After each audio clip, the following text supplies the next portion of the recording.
কিন্তু এটা হচ্ছে বলা যেতে পারে মধুর তোমার শেষ যে না পাই, শেষ নয়। আপাত দৃষ্টিতে মনে হচ্ছে শেষ বক্তৃতা, কিন্তু শেষ অবশ্যই হবে না। ঠাকুর যা বলাবেন আশা করি তার বেশ দীর্ঘদিন থাকবে। প্রথমত আজকের দিন আর স্থান, এই দুটো খুব গুরুত্বপূর্ণ বিষয়। আগের ভাইরাও বলেছে আজকের দিন ঠাকুর প্রত্যাদিষ্ট হয়েছিলেন জগন্নাথ দেবের মাধ্যমে, জগন্নাথ দেবের থেকে তিনি প্রত্যাদিষ্ট হয়েছিলেন। ঠাকুর বিরাট যোগী পুরুষ ছিলেন, শুধু মহাপুরুষ, অবতার পুরুষ বা নামাবতার বলা ভুল। স্বয়ং ভগবান বললে অত্যুক্তি করা চলে না।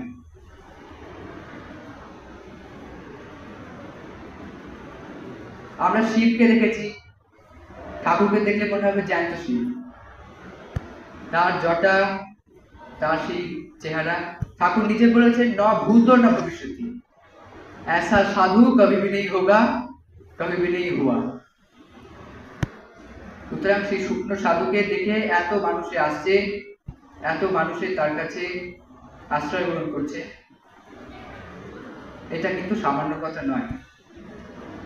তার দিব্য জীবনের যে বিরাট কর্মকাণ্ডের সূচনা ঘটেছিল কিন্তু আজকের দিন। এই জায়গার কথা বলতে গেলে আর একটা কথা এসে পড়ে, সেটা হচ্ছে আমাদের ত্রিশুধাম, একদম কাছে এখানে ত্রিশুধাম কর্মগুরুদেবের আবির্ভাবস্থলী। ঠাকুরকে শুধু ব্যাখ্যা করতে গিয়ে ঠাকুরের কথা বললে হবে না, গুরুদেবের কথা বলতে হবে, তাই ঠাকুর কখনো কিন্তু সন্তুষ্ট হবে না। গুরুদেবের কথা কি করে বলবো, ঠাকুর বলছে নিত্য গুরু শরণাপন্ন হও, তোমাকে ভাবতে হবে না। সুধার ধারা বলছে গুরু সম মহাজন কেহ নাহি আর, অর্থাৎ গুরুই কিনা হচ্ছে একজন বিরাট ব্যক্তিত্ব। ঠাকুর গুরু গুরু জপ করতেন এবং এতটাই গুরু শরণাপন্ন ছিলেন যে গুরুদেব হাতে ধরে তাকে অনেক কিছু করিয়ে গেছেন। কিন্তু এর উল্টোটাও দেখা যায়, ঠাকুরের লীলা একটি বিরাট তাৎপর্য রয়েছে। এবারে তিনি যে লীলাটি রচনা করেছিলেন তাতে একটি আশ্চর্যজনক ঘটনা দেখা যায়। আমরা সাধারণত জানি গুরুদেব শিষ্যকে ঈশ্বর দর্শন করান, এক্ষেত্রে উল্টো হয়েছে, শিষ্য গুরুদেবকে ঈশ্বর দর্শন করাচ্ছে, অভীষ্ট দর্শন করাচ্ছে। এগুলো আমরা সব কম বেশি মোটামুটি জানি। ঠাকুর একজন উচ্চ স্তরের যোগী পুরুষ ছিলেন। মহাত্মা রামজল মজুমদার মহাশয় ঠাকুরকে যোগের দীক্ষা দিলেন। ঠাকুর বললেন পারছি না, হচ্ছে না। রামজল মজুমদার বলছে আগেই তো সব করে রেখেছে, এখন আর নতুন করে কি পাবে, জপেই তো সব সারা হয়ে গেছে, যোগ কি আর হলো না। শুধু তাই নয়, ঠাকুরের বিরাট কর্মকাণ্ডের যে ব্যাপ্তি তা কিন্তু সহজে রচিত হয়নি, অনেক সংগ্রাম করে তিনি তার এই বিরাট সাম্রাজ্যকে প্রতিষ্ঠা করে গেছেন।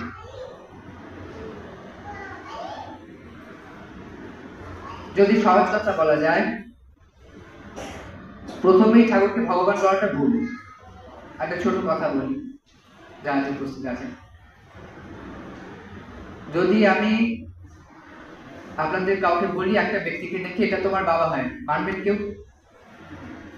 কেন মানবেন না? অনুভব নেই। ঠাকুর ভগবান এই কথা আমি নিজে যত না দৃপ্ত কণ্ঠে বলতে পারবো, নিজের অনুভব থেকে মানুষের বেশি বুঝতে পারবে। মানুষ যদি বলে সীতারাম স্বয়ং অবতার পুরুষ, স্বয়ং ভগবান, তবে তাই। কিন্তু আমি হাজার লোককেও কান ধরে বলতে পারবো ঠাকুর ভগবান ছিলেন। যতক্ষণ অনুভবের জায়গা শক্ত হচ্ছে ততক্ষণ সেটা আসবে। সুতরাং সহজ কথা যদি ধরতে চাই, ঠাকুরের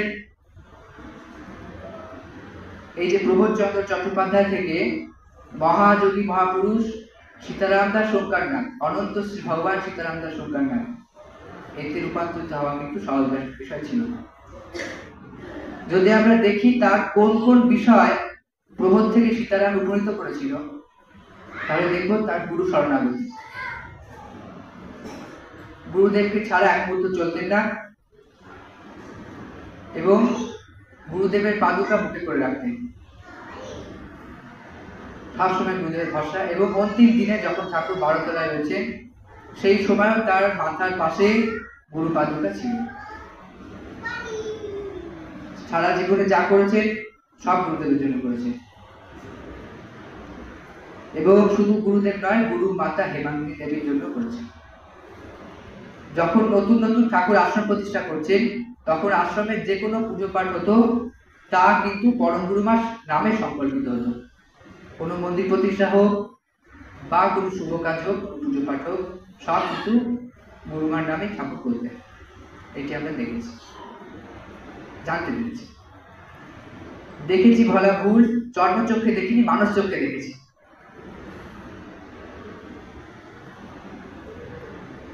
এবার আসি স্থান মহিমা এবং দিন মহিমা। দিন মহিমার কথা আগে কিছুটা বলেছি, একটু বিস্তারিত বললে ভালো হয়। 1343 সাল চৈত্র সংক্রান্তি ঠাকুর নীলাচলে দীর্ঘ তপস্যার জন্য বসলেন। কেন বসলে? ঠাকুর বললেন, তুমি নিজে এসে দর্শন দিয়ে আদেশ করো, তোমাকে না দেখে, তোমার ওই দৈববাণী শুনে আমি কোনো কাজে অবতীর্ণ হব না। সোজা কথা কি, অল্প ভাই বলেছে আগে, রামকৃষ্ণদেব বলতেন আদেশ পেলে কাজ হবে। জগৎ কল্যাণ হোক, লোক কল্যাণ হোক, পৃথিবীর জন্য যা করার কোনো মহাপুরুষ সেটা কিন্তু নিজে থেকে করতে পারেন। তার জন্য ওপর থেকে আদেশের দরকার। রামকৃষ্ণদেব সহজ ভাষায় বলতেন চাপরাস চাই, চাপরাস ছাড়া হবে না। ঠাকুর তাই বললেন তোমার ওই বাণীতে হবে না, দর্শন দিতে হবে এবং আদেশ করতে হবে। ঠিক আছে, আদেশ তো অনেক হয়েছে, পূর্বেও আদেশ হয়েছে, আমরা জানি। ঠাকুর যখন রামাসুরের গুহাঘরে বসে লিখছে প্রণব প্রেম পীযুষ গীতা ভাষ্য, ঠাকুরের সম্প্রদায়ের একটি বিরাট গ্রন্থ প্রণব প্রেম পীযুষ গীতা ভাষ্য, ঠাকুর যখন লিখছেন ওপর থেকে আদেশ হচ্ছে অত খুলিস নে, এত বেশি লিখলে মানুষে বুঝবে না। সুতরাং এরপর দেখা গেল ঋষি তুমি ঝাঁপিয়ে পড়ো, ওপর থেকে আদেশ আসছে ঋষি তুমি ঝাঁপিয়ে পড়ো, ঋষি তুমি ঝাঁপিয়ে পড়ো, 3 বার ঋষি তুমি ঝাঁপিয়ে পড়ো। কোথায় ঝাঁপাবে? গঙ্গা জলে? গঙ্গা জল তো নয়, নামের সাগরে ঝাঁপিয়ে পড়ার কথা প্রত্যাদিষ্ট হয়েছিল। তাতেও ঠাকুর ঠিকঠাক মতো থাকতে পারছেন না, ঠিক করলেন এবার দর্শন দিতে হবে, হয় মন্ত্রের সাধন কিংবা শরীর কথা। যদি প্রত্যক্ষ দর্শন দাও তাহলে আমি কাজ করব, নয়তো কাজ করব না। সেই চৈত্র সংক্রান্তিতে 1343। এখন বর্তমান যেটা লীলাকুঞ্জ, যারা পুরী গেছেন তারা জানেন ভালো মতোই। একটা রাস্তা চলে যাচ্ছে স্বর্গদ্বারের দিকে, পুরী সমুদ্র সৈকতের দিকে, আর ডান দিক দিয়ে চলে যাচ্ছে ভারত সেবাশ্রম আর শঙ্করাচার্যের মঠ, বাঁ দিক দিয়ে চলে যাচ্ছে একটা ছোট গলি, সেখানে গিয়ে একটা ছোট ঘরে, তার অধুনার নাম হচ্ছে লীলাকুঞ্জ। আজকে সেখানে বিরাট অনুষ্ঠান চলছে সমগ্র দিন ব্যাপী। সেই লীলাকুঞ্জ কিন্তু আজকে লীলাকুঞ্জ ছিল না, এখন কি সুন্দর হয়েছে ছিল না। সেই সময় একটা লীলাকুঞ্জ বলতে ছিটে ফাটার ঘর, বেড়ার ঘর, 2টো ঘর। এক ঘরে থাকতেন কোনো এক দম্পতি, তারা সংসারের মায়ায় জড়িয়ে দীর্ঘদিন ঝামেলা করতো, আর ঠাকুর ঠাকুরের সংসারে থাকতেন, যে মতো জলখান করতেন। সেবকরা সেই ঘরটি ভাড়া নিয়েছিল। সঙ্গে কেউ নেই, ঠাকুরের বেয়াই নারায়ণ দাসজি, খন্ডানের নারায়ণ দাসজি। ঠাকুর বললেন, দেখো নারায়ণ, দীর্ঘ তপস্যার জন্য বসছি, যদি সফল হয় তাহলেই ঘর থেকে বেরোবো। মানে এত বড় কথা, এটা যে কোনো মহাপুরুষ বলতে পারবে না, ঠাকুর বলেছিলেন। দেখ, ঠাকুর বসলেন, প্রথমে বললেন শুধু ফলমূল গ্রহণ করবো, ফলমূল না পারে যদি তাও না হয় তাহলে দুধ গ্রহণ করবো, দুগ্ধ পান করবো, তাও না হয় শুধু গঙ্গার জল খেয়ে কাটাবো, তাও না হয় কিছুই খাবো, যতক্ষণ না প্রত্যাদিষ্ট হচ্ছি ততদিন কিছু গ্রহণ করবো না। এটা সীতারামের প্রতিজ্ঞা ছিল, দৃঢ় সংকল্প। একদিন গেল, দুদিন গেল, চৈত্র সংক্রান্তি, তারপর বৈশাখের 1, 2, 3, 1344-এ 1, 2, 3, এই করে করে প্রায় 9 দিন অতিবাহিত হল। 10 দিনের মাথায় ঠাকুর একটু ক্লান্ত করছে, কিছু খাদ্য গ্রহণ করছে না, কি করবে? তোরা যতই বলো ঠাকুর ভগবান ছিলেন, দেহটি তো মানুষের ছিল, খেতে তো হবে, না খেতে পারলে তো সমস্যা।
আপনারা দেখছেন ভেঙ্কটেশ এন্টারটেইনমেন্ট চ্যানেল। এই চ্যানেলটি যদি আপনাদের ভালো লাগে অবশ্যই লাইক, কমেন্টস এবং শেয়ার করবেন, আর চ্যানেলটি সাবস্ক্রাইব করে নিয়মিত চ্যানেলের সাথে থাকবেন। ধন্যবাদ।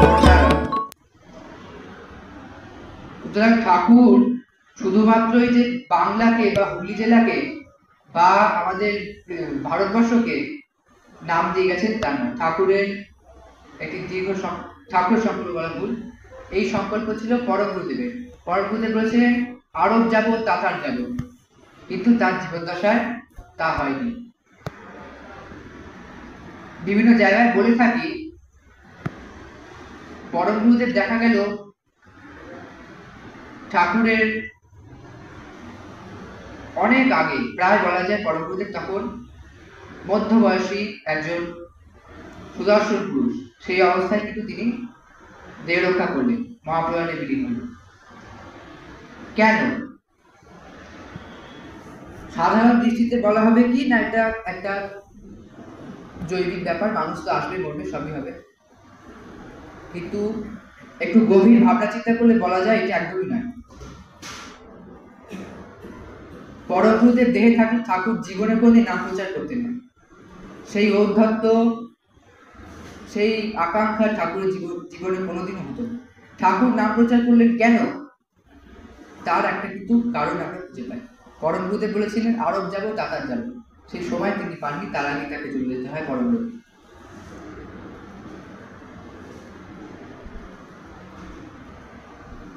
একদিন ঠাকুর শয্যায় বিলীন হয়েছে, হঠাৎ পরম গুরুদেব স্বপ্ন দিলেন, বললেন আমি ক্ষুধার্ত। ঠাকুর বলছে এটা কি করে হতে পারে? গুরুদেবের শ্রাদ্ধেতে আমরা বিশ্বস্বর্গ শ্রাদ্ধ করেছি, গীতা দান করেছি, যত রকম পারলৌকিক ক্রিয়া করা উচিত আমরা তার শ্রাদ্ধে সমস্ত কর্মকাণ্ড করেছি, তাছাড়াও গুরুদেব কেন বলছে তিনি ক্ষুধার্ত? ভালো করে চিন্তা ভাবনা করে দেখলেন, বললেন না, এই ক্ষুধা সে ক্ষুধা নয়, এই ক্ষুধা কি নাম প্রচারের ক্ষুধা। পরম গুরুদেব কিন্তু নাম প্রচার করে দিতে পারেননি। এর দীর্ঘদিন পর ঠাকুর যখন সারা পৃথিবীতে প্রায় বলা যায় একজন নাম প্রচারক হিসাবে একবারে দাপিয়ে বেড়াচ্ছে, সেই রকম সময় ঠাকুর একজন স্বপ্ন দেখলেন, দিকসুই বাড়ির রান্নাঘরের পাশে পরম গুরুদেব একটা বিরাট কলা পাতার মধ্যে একজন মানুষ যে প্রকার অন্ন গ্রহণ করতে পারে তার প্রায় 5 গুণ অন্ন তিনি গ্রহণ করছেন। ঠাকুর তখন বুঝলেন যে না, পরম গুরুদেবের সেই ইচ্ছা তার পূরণ হয়েছে, তার ক্ষুধা নিবৃত্তি ঘটেছে। পরম গুরুদেবের যে ইচ্ছা ছিল পৃথিবীর ব্যাপী নাম প্রচার করা, সেটা কিন্তু ঠাকুর করেছে। সুতরাং এই সবগুলো আমরা দেখতে পারি। দিকসুই বাড়ির কথা বললে, পরম গুরুধামের কথা বললে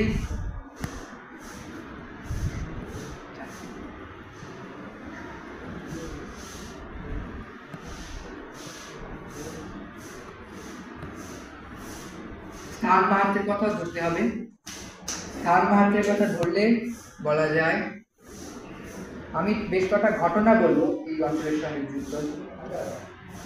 ঠাকুর 1365-তে এখানে চাতুর্মাস্য করছেন। বিরাট লোক, ঠাকুরের সময় তো বিরাট লোক ছিল, আমরা বিভিন্ন আর কি এই মোবাইল মহাদেবের মাধ্যমে দেখতে পারি ঠাকুরের কিরম একটা জনস্রোতের প্লাবন বইত ঠাকুরের সময়। সুতরাং এখানেও সেরকম লোক, নিত্য প্রায় 10,000 লোক আসছে, খাচ্ছে, কোথা থেকে তার আয়োজন হচ্ছে কেউ জানে না, সব চলছে। এরকম সময় ঠাকুর ভাষণ দিতে উঠেছে, একটি উঁচু মঞ্চ করা হয়েছিল, তাতে ঠাকুর ভাষণ দিচ্ছে, বলছে ভো তাপি ভো রোগী ও সখী, তুমি কি পাপ করেছো,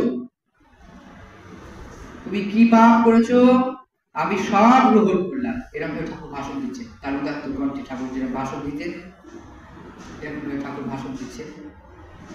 একটি ছেলে, অল্প বয়সী ছেলে, কোত্থেকে এসে ঠাকুরের চারপাশে যারা থাকতেন সঙ্গী সাথীরা, তার এখনকার দিনে বলা চলে মুখ্যমন্ত্রীর যে বডিগার্ড থাকে, ঠাকুরের সময় থাকতো তার দেহরক্ষীরা, সেবানন্দজি, তাকে আমার দেখা সৌভাগ্য হয়েছিল। তারপর থাকতো হচ্ছে কি ধীরানন্দ, গোবিন্দ দাসজি, এরা সব ঠাকুরের দেহরক্ষী ছিল। এদের সবাইকে যেরকম ভাবে পেরেছে পাশ কাটিয়ে গিয়ে ঠাকুরের সামনে একেবারে উঁচু মঞ্চের মধ্যে পায়ের সামনে গিয়ে ঝপাং করে করেছে, একদম আভূমি প্রণাম। প্রণামের পরে সেই ছেলেটি একটি মানে অকল্পনীয় ভাষায় ঠাকুরকে রীতিমতো বদনাম করছে, বলছে তুমি এখানে, আমি তোমাকে খুঁজতে খুঁজতে এইখানে অব্দি চলে এসেছি, আর তুমি কিনা এখানে এখন আমাকে চিনতে পারছো না। দেখুন বলছে কি, বলছে ন্যাকামো পেয়েছো, এই কথা ঠাকুরকে একটি বাচ্চা ছেলে বলছে। স্বয়ং সীতারাম দাস ওঙ্কারনাথ দেব তখন খ্যাতি তুঙ্গে, তাকে বলছে তুমি ন্যাকামো পেয়েছো, এই ভাষা প্রয়োগ করছে। সেবকটা তো খুব অবাক হয়ে, ঠাকুরের কোনো ব্যাপার নেই, ঠাকুর বলছে, ঠাকুর তার ভাষণ কন্টিনিউ, কোনো তাতে পজ নেই। সেবকটা তো আশ্চর্য, এই ছেলে কি অধ্যাত্ম, কোথায় বড় বড় সরকারি অফিসাররা, নেতা মন্ত্রীরা থেকে শুরু করে বড় বড় যোগী পুরুষরা ঠাকুরের প্রণাম করছে, আর এই একটা বাচ্চা ছেলে ঠাকুরকে এসব কথা বলছে, এত বড় সাহস। সেবকটা তো কিছুতেই স্থির থাকতে পারলেন না, ছেলেটাকে যাও করে পারলেন তুলে আনলেন। ঠাকুর প্রথমে একটা কাজ করলেন, যখন এরকম বলছে ঠাকুর শুধু এরকম চিবুকটা ধরলেন, চিবুকটা ধরে সাইডে সরিয়ে দিলেন, আর কোনো ব্যাপার নেই। আবার তিনি বলছেন, কোনো তার তাৎপর্য নেই, বাকিরা তো সবাই অভাব। ঠাকুরের রাগ হচ্ছে না, তাকে এরকম বলছে ন্যাকামো পেয়েছে, তার রাগ হচ্ছে না, ঠাকুর রাগ হচ্ছে, তার কাছে সবই সমান হয়ে গেছে, সুখ দুঃখ গ্রীষ্ম বর্ষা রাগ ভালোবাসা সবই এক, কারণ তিনি যোগী পুরুষ। গীতাতে বলছে সমত্বং যোগ উচ্চতে, যারা সমতা বজায় করবে তারাই হচ্ছে যোগী। এই সমত্ব ব্যাপারটা ঠাকুর বলতে ছিল। সে তো মানে সেবকের যদি স্থির থাকতে পারছে না, ছেলেটাকে তুলে আনলেন, তুলে সে বলছে তোমার এত বড় সাহস কি করে হলো, তুমি আমাদের গুরুদেবকে এরকম ভাবে বলছো, তুমি জানো উনি কে? সেটি বলছে হ্যাঁ আমি জানি, ও তো তোমাদের গুরু। ও কিন্তু বলছে না যে হ্যাঁ জানি সীতারাম দাস মহাপুরুষ, তিনি অবতার কল্প যোগী, কিচ্ছু না। যেই বিশেষণ আমরা ঠাকুরের ক্ষেত্রে সাধারণত প্রয়োগ করি তার একটি কথাও সে বলছে না, বলছে জানি তো উনি তোমাদের গুরু, আমার গুরু নয়, তোমাদের গুরু। এরকম ভাবে সেবকরা বলছে কেন তুমি এরকম ভাবে তার সঙ্গে কথা বলছো, কেন, কি করেছেন তিনি? তখন ছেলেটি একটি আশ্চর্য ঘটনা বলছে, তারা উপস্থিত রয়েছে তার সঙ্গে চমকে যাবে, এটাও হয় আবার, কিন্তু এও হয়। সেটি বলছে আমার 1.5 মাস আগে দীক্ষা হয়েছে, বইদের পরে আমার আচার্য যিনি রয়েছেন তিনি আমাকে তোমাদের গুরুদেবের একটি ছবি দিয়েছেন, ছবি দিয়ে আমাকে বলছেন যে নিত্য ত্রিসন্ধ্যা করবি, এই ঠাকুরের চরণে প্রণাম করবি, এটাই তোর ঠাকুর। আমি তো রীতিমতো তাই করছি, ব্রাহ্মণদের কর্তব্য ত্রিসন্ধ্যা করা করছি, রীতিমতো তার ছবিতে প্রণামও করছি। হঠাৎ করে তোমাদের গুরুদেব আমার ঘরে কালকে রাত্রিবেলা এলেন, কপাট বন্ধ, আমি তো রাত্রিবেলা শুয়ে পড়েছি মশারিটা খাটিয়ে। তোমাদের গুরুদেব রাত্রিবেলা কোথা থেকে এলেন জানি না, সারাটা রাত আমার সঙ্গে থাকলে, আমার সঙ্গে খেলে, আমার সঙ্গে একই বিছানায় উনি শয্যা নিলেন। পরবর্তীতে ভোরবেলা উঠে উনি জপধ্যান করলেন, আমাকে নিজে হাতে সমস্ত মন্ত্র শিখিয়ে দিলেন। সেই ভোরবেলায় আমাকে চান করালেন, করিয়ে মন্ত্র দিলেন, সমস্ত কিছু শিখিয়ে দিলেন। তারপর বলছেন চল আমার সঙ্গে এক জায়গায় চল। যেই না ট্রেনে উঠেছি, তার সঙ্গে বগরা স্টেশনে নেমেছি, অমনি দেখি সে নেই, হাওয়া। আমি তো খুঁজতে খুঁজতে এদিক ওদিক দেখতে দেখতে জানতে পারলাম তিনি এই আশ্রমে আছেন। ও বাবা, এখানে এসে দেখছি ওনার কাছে যাচ্ছি, উনি তো চিনতে পারছেন না, অদ্ভুত ব্যাপার। ন্যাকামো বলবো না, আপনি বলুন, আর ন্যাকামো বলবো না এরকম ভাবে। যার উপস্থিত ভক্ত তার সঙ্গে চুপ, যে কি লীলা। যার কাছে বড় বড় মানুষেরা যেতে পারে না, বিরাট প্রহরী বেষ্টিত করে রাখে, তাকে সবসময় ঘিরে থাকে, তার কাছে যাওয়ার জন্য মানুষের ছটফট করে, সে কিনা এমন একজন ছেলের কাছে গেছে যে ঠাকুরকে চেনেই না ঠিকঠাক। তিনি কে, তার কি বৃত্তান্ত, তার কি লীলা, কিছুই জানে না। এই জন্য ঠাকুরকে আমার পূজ্যপাদ মহারাজজি পিঠল রামজি বলছেন অঘটন ঘটন কুটিয়সী, যেটা ঘটে না সেটাও উনি ঘটিয়ে ছাড়বেন। গীতাতে বলছে মুকম করতি বাচালম পঙ্গুলম লঙ্ঘতে গিরি। তার এমন লীলা, তিনি বোবাকেও কথা বলাবেন, আবার যে হাঁটতে পারে না তাকেও পর্বত পার করাবেন, তার এমন লীলা। এটা তো গেল দীর্ঘদিন আগের ঘটনা। এইবারের কিছু ঘটনা যেটা অধুনা সম্প্রতি ঘটনা। অনেকে বলতে পারে যে তখন তো ঠাকুর ছিল, ঠাকুর লীলা করেছে, এখন সে আর কোথায়, এখন তো কিছুই নেই, ভুল কথা। ঠাকুর সুতার ধারা বলছে কবির কল্পনা নহে সাক্ষাৎ দর্শন। কবির এটা কল্পনা নয়, ভগবান দর্শন দেন। বাবার বাড়ি তো বলছে যে ভগবান আজও নিত্য দর্শন দেন, তার শরণাগত হন। সেরকম একটি ঘটনা বলি। সম্প্রতি এই করোনার সময় মহামিলন মঠে খুব দুরবস্থা চলছে, কোনো মতেই ঠাকুরের ভোগ হচ্ছে না, চাল ডাল নিয়ে যাওয়া যাচ্ছে না। সেখান থেকে আমাদের শ্যামসঙ্গের একজন পরিচিত মুখ, তারা দুজন মগরার একটি আড়ত থেকে চাল নিয়ে যায়, মাসিক চাল নিয়ে যায়। তো